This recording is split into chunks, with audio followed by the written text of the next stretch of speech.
डॉक्टरीनबाईंनी माझं गर्भाशय खोडून काढलंय, आता त्यांनी डॉक्टर वैद्यही पटवर्धनांनी त्यांचं गर्भाशय मला द्यावं. हा संवाद जसा उलगडत जातो तसं वैद्यकीय व्यवसायातील द्वंद्व उलगडत जातं. खरं तर देव आणि माणूस यांच्यामधील शेवटची साखळी म्हणजे डॉक्टर. आशा जिवंत ठेवणारा पृथ्वीवरचा देव.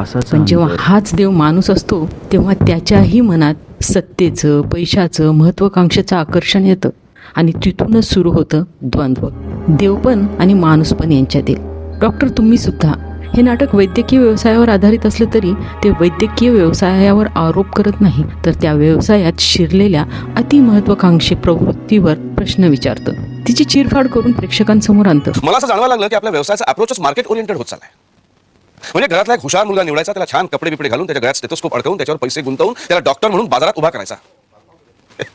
पेशंटच्या हिताचा यात कुठेच काही विचार केला जात नाही. पेशंटचं शरीर हे डॉक्टरच्या शरीरा इतकंच महत्वाचं असतं, त्याचा अवयव पण डॉक्टरच्या अवयवा इतकंच किमती हे असतं. वाक्य डॉक्टर आणि पेशंट हे माणूस म्हणून समान आहेत हे सांगून जातं. उपचाराआधी खर्च, संवेदना आधी टार्गेट्स आणि माणुसकीपेक्षा व्यवस्थेचं गणित मोठं होताना तरी पैसे द्यायला सांगितलं ते मी पेशंटकडून वसूल करणार. पेशंट हे पैसे कमवण्याचं साधन बनून जातं. यात भरडलेल्या स्त्रीत्वाची भरपाई पैशानं होणं शक्यच नाही. त्या बिचाऱ्यांना ₹1 दंड खूप झाला. ज्यांना थोड्याशा रकमेसाठी कुणाचं जीवन उद्ध्वस्त करावं वाटतं, त्यांच्या इतका गरीब मी दुसरा हे पाहिजे. वाक्य मनात खोलवर रुतून बसतं, कारण जीवन मरणाच्या खेळात पेशंट न्याय मागतो आणि न्याय देवता जिथे डोळ्यांवर पट्टी बांधून उभी असते तिथे सत्य अनेकदा हतबल ठरतं.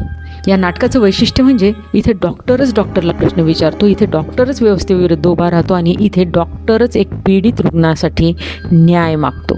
कारण देव व्हायचं असेल तर आधी माणूस राहावं लागतं. पेशा दोषी नसतो, प्रवृत्ती दोषी असते, जी माणुसकीपेक्षा महत्वाकांक्षेला मोठं करते. महिन्याच्या महिन्याला मी तुला पाकिटं कसली देतो?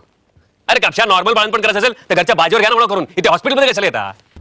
सर्वांनी तर हे नाटक जरूर पाहावं, पण डॉक्टर होण्याचं स्वप्न पाहणाऱ्या प्रत्येक विद्यार्थ्याने तर ते आवर्जून पाहावं, कारण हे नाटक डॉक्टरांविषयी नाही तर माणुसकीविषयी आहे. नम्रता नर्सिंग होम.